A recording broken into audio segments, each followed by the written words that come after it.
ದೇವರ ಪರಿಶುದ್ಧ ನಾಮಕ್ಕೆ ಸ್ತೋತ್ರವಾಗಲಿ.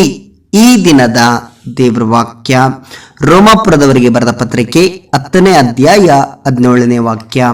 ಆದ ಕಾರಣ ಸಾರಿದ ವಾರ್ತೆಯು ನಂಬಿಕೆಗೆ ಆಧಾರ, ಆ ವಾರ್ತೆಗೆ ಕ್ರಿಸ್ತನ ವಾಕ್ಯವೇ ಆಧಾರ. ಹೌದು ಪ್ರಿಯ ದೇವರ ಮಕ್ಕಳೇ, ಇವತ್ತಿನ ದೇವರ ವಾಕ್ಯದಲ್ಲಿ ನಾವು ಗಮನಿಸುತ್ತಿದ್ದೇವೆ. ಇಲ್ಲಿ ದೇವರ ವಾಕ್ಯವು ಸ್ಪಷ್ಟವಾಗಿ ಬರೆಯಲ್ಪಟ್ಟಿದೆ.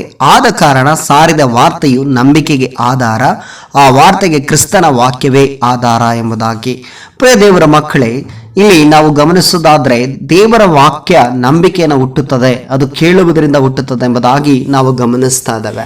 ಇದೇ ವಾಕ್ಯವನ್ನ ನಾವು ಇಂಗ್ಲಿಷಲ್ಲಿ ಓದೋದಾದ್ರೆ ರೋಮನ್ಸ್ 10:17 ಈ ರೀತಿಯಲ್ಲಿ ಬರೆಯಲ್ಪಟ್ಟಿದೆ.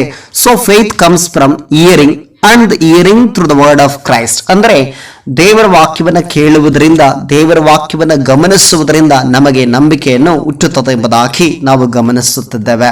ಅಂದ್ರೆ ಪ್ರಿಯ ದೇವರ ಮಕ್ಕಳೇ, ನಾವು ಅನೇಕ ಸಮಯದಲ್ಲಿ ಬೇರೆ ಬೇರೆ ವಿಷಯದಲ್ಲಿ ನಂಬಿಕೆ ಇಡುತ್ತೇವೆ. ಮನುಷ್ಯರಲ್ಲಿ ನಂಬಿಕೆ ಇಡುತ್ತೇವೆ, ನಮ್ಮಲ್ಲಿರುವಂತಹ ಪದವಿ ಪಟ್ಟಗಳಲ್ಲಿ ನಂಬಿಕೆ ಇಡುತ್ತೇವೆ, ನಮ್ಮ ಹತ್ರ ಇರುವಂತಹ ಆಸ್ತಿ ಅಂತಸ್ತುಗಳ ಮೇಲೆ ನಂಬಿಕೆ ಇಡುತ್ತೇವೆ, ನಮ್ಮ ತಂದೆ ತಾಯಿಗಳ ಮೇಲೆ ನಂಬಿಕೆ ಇಡುತ್ತೇವೆ, ನಮ್ಮ ಬಂಧು ಮಿತ್ರರ ಮೇಲೆ ನಂಬಿಕೆ ಇಡುತ್ತೇವೆ, ನಮಗಿರುವ ಕಾಸು ದುಡ್ಡು ಇದರ ಮೇಲೆ ನಂಬಿಕೆ ಇಡುತ್ತೇವೆ, ನಮಗಿರುವಂತಹ ಶಕ್ತಿ ಬಲ ಇವುಗಳ ಮೇಲೆ ನಂಬಿಕೆ ಇಡುತ್ತೇವೆ. ಆದರೆ ದೇವರ ವಾಕ್ಯದಲ್ಲಿ ಸ್ಪಷ್ಟವಾಗಿ ಬರೆಯಲ್ಪಟ್ಟಿದೆ, ನಮಗೆ ನಂಬಿಕೆ ಹುಟ್ಟುವಂಥದ್ದು ಯಾವುದರಿಂದ ಅಂದ್ರೆ ದೇವರ ವಾಕ್ಯದಿಂದ. ಅಂದ್ರೆ ದೇವರ ವಾಕ್ಯದಿಂದ ನಂಬಿಕೆ ಹುಟ್ಟುತ್ತದೆ. ಆ ನಂಬಿಕೆ ಯಾವುದರಿಂದ ಹುಟ್ಟುತ್ತದೆ ಎಂಬುದಾದ್ರೆ ದೇವರ ವಾಕ್ಯವನ್ನ ಕೇಳುವುದರಿಂದಲೇ. ನೋಡ್ರಿ, ನಾವು ಸಾರಿದ ವಾರ್ತೆಯು ನಂಬಿಕೆಗೆ ಆಧಾರ, ಆ ವಾರ್ತೆಗೆ ಕ್ರಿಸ್ತನ ವಾಕ್ಯವೇ ಆಧಾರ ಎಂಬುದಾಗಿ ಸ್ಪಷ್ಟವಾಗಿ ಬರೆಯಲ್ಪಟ್ಟಿದೆ. ಪ್ರಿಯದೇವರ ಮಕ್ಕಳೇ, ನಂಬಿಕೆಗೆ ಆಧಾರವಾಗಿರುವುದು ಯಾವುದಂದ್ರೆ ಕ್ರಿಸ್ತನ ವಾಕ್ಯ. ಆ ಕ್ರಿಸ್ತನ ವಾಕ್ಯದಿಂದ ನಂಬಿಕೆ ಹುಟ್ಟುತ್ತದೆ. ಆ ಕ್ರಿಸ್ತನ ವಾಕ್ಯದಿಂದ ನಂಬಿಕೆಯನ್ನ ನಾವು ಬೆಳೆಸ್ಕೊಳ್ಬಹುದು. ಒಬ್ಬ ಮನುಷ್ಯನ ಜೀವಿತದಲ್ಲಿ ನಂಬಿಕೆ ಬಹಳ ಶ್ರೇಷ್ಠವಾದದ್ದು.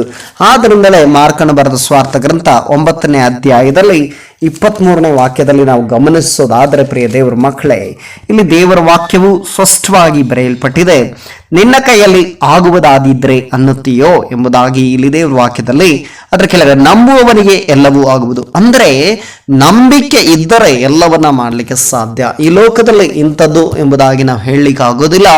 ಆದ್ರೆ ನಾವು ನಂಬುವಾಗ ಎಲ್ಲವೂ ಸಾಧ್ಯವಾಗ್ತದೆ. ಅದಕ್ಕೆ ಸತ್ತಂತ ಲಾಜರನನ್ನ ದೇವರು 4 ದಿವಸಗಳ ಆದ ಮೇಲೆ ಎಬ್ಬಿಸುವಾಗ ಆತನ ಒಂದು ಮಾತನ್ನ ಅಲ್ಲಿ ಹೇಳ್ತಾನೆ, ನೀನು ನಂಬಿದರೆ ದೇವರ ಮಹಿಮೆಯನ್ನು ಕಾಣುವೆ ಎಂಬುದಾಗಿ. ಪ್ರಿಯ ದೇವರ ಮಕ್ಕಳೇ, ನಾವು ನಂಬುವಾಗ ಮಾತ್ರವೇ ಎಲ್ಲ ಕಾರ್ಯಗಳು ಸಫಲವಾಗಿ ಮಾರ್ಪಾಡಾಗ್ತದೆ. ಆದ್ರಿಂದಲೇ ದೇವರ ವಾಕ್ಯದಲ್ಲಿ ನಾವು ಗಮನಿಸ್ತಾ ಇದ್ದೀವಿ, ನಂಬಿಕೆಯಿಂದ ದೇವರ ವಾಕ್ಯ ಇದೆ ಎಂಬುದಾಗಿ. ದೇವರ ವಾಕ್ಯವು ನಂಬಿಕೆಯನ್ನು ಹುಟ್ಟಿಸುತ್ತದೆ. ದೇವರ ವಾಕ್ಯ ನಮ್ಮ ಜೀವಿತದಲ್ಲಿ ಅನೇಕ ಕಾರ್ಯಗಳ ಮೇಲೆ ನಂಬಿಕೆಯನ್ನು ತರುವಂತದ್ದಾಗಿದೆ. ಆದ್ದರಿಂದಲೇ ದೇವರ ವಾಕ್ಯದಲ್ಲಿ ಸ್ಪಷ್ಟವಾಗಿ ಬರೆಯಲ್ಪಟ್ಟಿದೆ, ಆದ ಕಾರಣ ಸಾರಿದ ವಾರ್ತೆಯು ನಂಬಿಕೆಗೆ ಆಧಾರ, ಆ ವಾರ್ತೆಗೆ ಕ್ರಿಸ್ತನ ವಾಕ್ಯವೇ ಆಧಾರ. ಅಂದರೆ ಪ್ರಿಯ ದೇವರ ಮಕ್ಕಳು, ಈ ಲೋಕದಲ್ಲಿ ಅನೇಕ ರಾಜಕೀಯ ವ್ಯಕ್ತಿಗಳು ಮಾತನ್ನು ಕೊಡುತ್ತಾರೆ, ಅನೇಕರು ಮಾತನ್ನ ಹೇಳ್ತಾರೆ, ಅನೇಕರು ಭರವಸೆಯನ್ನ ನೀಡುತ್ತಾರೆ. ಆದರೆ ಆ ಭರವಸೆಗಳಲ್ಲಿ ನಿಂತುಕೊಳ್ಳೋದಿಲ್ಲ. ಅನೇಕರು ಹೇಳ್ತಾರೆ, ನಾನು ನಿಮ್ಮ ಜೊತೆ ಇರ್ತೇನೆ, ನಾನು ನಿಮ್ಗೆ ಅದು ಮಾಡ್ತೇನೆ ಇದು ಮಾಡ್ತೇನೆ ಎಂಬುದಾಗಿ ರಾಜಕೀಯ ವ್ಯಕ್ತಿಗಳು, ನಮ್ಮಲ್ಲಿರುವಂತಹ ಅನೇಕ ನಾಯಕರುಗಳು, ಅನೇಕ ಭಕ್ತಾದಿಗಳು, ಅನೇಕ ಸೇವಕರು, ಅನೇಕ ಮಕ್ಕಳು ಹೇಳುವುದನ್ನ ಕೇಳುತ್ತೇವೆ. ಆದರೆ ನಮಗೆ ದೇವರು ಒಂದು ವೇಳೆ ಹೇಳಿರೋದಾದ್ರೆ ಅವನು ನಂಬಿಕೆಯನ್ನು ಹುಟ್ಟಿಸುವವನು, ನಂಬಿಕೆಯನ್ನು ಪೂರೈಸುವವನು ಆಗಿದ್ದಾನೆ ಪ್ರಿಯರೇ. ಆದ್ರಿಂದ ದೇವರ ವಾಕ್ಯದಲ್ಲಿ ನಾವು ಗಮನಿಸ್ತಿದ್ದೇವೆ, ಆದ ಕಾರಣ ಸಾರಿದ ವಾರ್ತೆಯು ನಂಬಿಕೆಗೆ ಆಧಾರ, ಆ ವಾಕ್ಯವು ಕ್ರಿಸ್ತನ ವಾಕ್ಯವೇ ಎಂಬುದಾಗಿ ನಾವು ಗಮನಿಸ್ತಿದ್ದೇವೆ. ಪ್ರಿಯರೇ, ನಮ್ಮ ಜೀವಿತದಲ್ಲಿ ಒಂದು ನಂಬಿಕೆ ಇರಬೇಕು.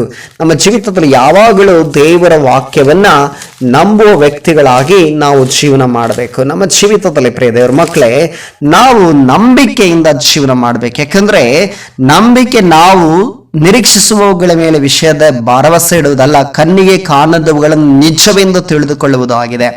ನಾವು ಕಣ್ಣಿಗೆ ಕಾಣದೇ ಇರುವುದನ್ನ ನಿಜವೆಂದು ತಿಳಿದು ನಂಬಬೇಕು ಪ್ರಿಯರೇ.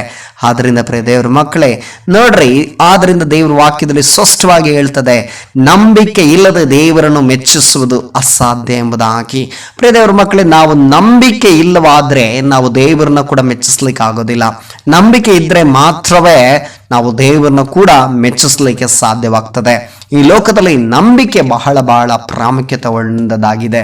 ಮನುಷ್ಯರ ಮೇಲೆ ನಂಬಿಕೆ ಇಡ್ತೇವೆ, ಅನೇಕ ರಾಜಕೀಯ ವ್ಯಕ್ತಿಗಳ ಮೇಲೆ ನಂಬಿಕೆ ಇಡುತ್ತೇವೆ, ಅನೇಕ ದೇವ ಸೇವಕರ ಮೇಲೆ ನಂಬಿಕೆ ಇಡುತ್ತೇವೆ, ಅನೇಕ ಪ್ರವಾದಿಗಳ ಮೇಲೆ ನಂಬಿಕೆ ಇಡುತ್ತೇವೆ, ಅನೇಕ ಕಾರ್ಯಗಳ ಮೇಲೆ ನಾವು ನಂಬಿಕೆ ಇಡುತ್ತೇವೆ. ನಮ್ಮ ಭುಜಬಲವನ್ನ, ನಮ್ಮ ಪರಾಕ್ರಮವನ್ನ, ನಮ್ಮಲ್ಲಿರುವಂತ ಆಸ್ತಿ ಅಂತಸ್ತನ್ನ, ನಮಗಿರುವಂತ ಬಲವನ್ನ, ನಮಗಿರುವಂತ ದುಡ್ಡು ಕಾಸುಗಳನ್ನ, ನಮಗಿರುವಂತ ಐಶ್ವರ್ಯಗಳ ಮೇಲೆ ನಾವು ನಂಬಿಕೆ ಇಡುತ್ತೇವೆ. ಆದರೆ ನಾವು ನಂಬಿಕೆ ಇಡಬೇಕಾದದ್ದು ಅವುಗಳ ಮೇಲೆ ಅಲ್ಲ, ಬದಲಾಗಿ ಕ್ರಿಸ್ತನ ವಾಕ್ಯದ ಮೇಲೆ. ನಾವು ಕ್ರಿಸ್ತನ ವಾಕ್ಯವನ್ನು ನಂಬುವಾಗ, ಕ್ರಿಸ್ತನನ್ನ ನಂಬುವಾಗ ಪ್ರಿಯ ದೇವರ ಮಕ್ಕಳೇ, ನಮ್ಮ ಜೀವಿತದಲ್ಲಿ ನಂಬಿಕೆಗೆ ಮೋಸವಾಗೋದಿಲ್ಲ.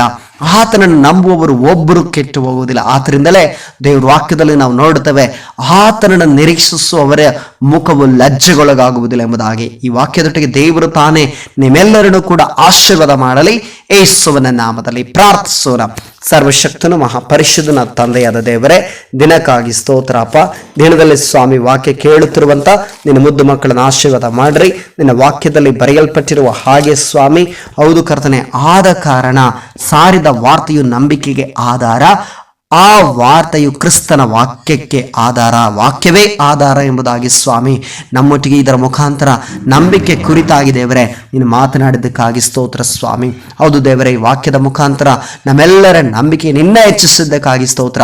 ಯಾರ್ಯಾರಿಗೆ ನಂಬಿಕೆ ಕಡಿಮೆಯಾಗಿದೆಯೋ, ಯಾರ್ಯಾರು ಇವತ್ತು ಈ ವಾಕ್ಯನ ಕೇಳ್ತಿದ್ದಾರೋ ಸ್ವಾಮಿ, ಅವರ ಜೀವಿತದಲ್ಲಿ ಒಂದು ವೇಳೆ ನಿನ್ನ ಮೇಲೆ ನಂಬಿಕೆ ಕಡಿಮೆ ಆಗಿರುವುದಾದರೆ ಈ ವಾಕ್ಯದ ಮುಖಾಂತರ ಅವರ ನಂಬಿಕೆ ಹೆಚ್ಚಲ್ಪಡಲಿ ಸ್ವಾಮಿ. ಅವರ ನಂಬಿಕೆ ಜೀವಿತ ಇನ್ನೂ ಹೆಚ್ಚಾಗಿ ಬೆಳೆಯಲಿ ಎಂಬುದಾಗಿ ನಾ ಪ್ರಾರ್ಥಿಸ್ತೇನೆ. ಈ ವಾಕ್ಯ ಕೇಳುತ್ತಿರುವ ಪ್ರತಿಯೊಬ್ಬೊಬ್ಬರ ಕುಟುಂಬದಲ್ಲಿ ಸ್ವಾಮಿ ನಂಬಿಕೆಯನ್ನು ಹುಟ್ಟಿಸಪ್ಪ, ನಂಬಿಕೆಯನ್ನು ನಿರೀಕ್ಷೆಯನ್ನು ಹುಟ್ಟಿಸಬೇಕಾಗಿ ನಾ ಪ್ರಾರ್ಥಿಸ್ತೇನೆ ಅಪ್ಪ ದೇವರೇ. ಹೌದು ಸ್ವಾಮಿ, ನಿನ್ನನ್ನು ನಂಬುವ ಮಕ್ಕಳು ಒಂದು ದಿನ ಕೆಟ್ಟು ಹೋಗೋದಿಲ್ಲ ಸ್ವಾಮಿ. ನಿನ್ನ ನಿರೀಕ್ಷಿಸುವ ಮಕ್ಕಳಿಗೆ ಸ್ವಾಮಿ ಯಾವ ಕೊರತೆಯೂ ಕಡಿಮೆ ಆಗೋದಿಲ್ಲ ದೇವರೇ. ಆದ್ದರಿಂದ ಸ್ವಾಮಿ ದೇವರ ಆತ್ಮನೆ ಈ ವಾಕ್ಯದೊಟ್ಟಿಗೆ ಪ್ರತಿಯೊಬ್ಬರನ್ನು ಸಂಧಿಸಬೇಕಾಗಿ ನಾನು ಪ್ರಾರ್ಥಿಸ್ತಾ ಯೇಸು ಕ್ರಿಸ್ತನ ನಾಮದಲ್ಲಿ ಪ್ರಾರ್ಥಿಸ್ತೇನೆ ತಂದೆಯಾದ ದೇವರೇ. ಆಮೇನ್, ಆಮೇನ್, ಆಮೇನ್. ದೇವರು ನಿಮ್ಮನ್ನು ಆಶೀರ್ವದಿಸಲಿ.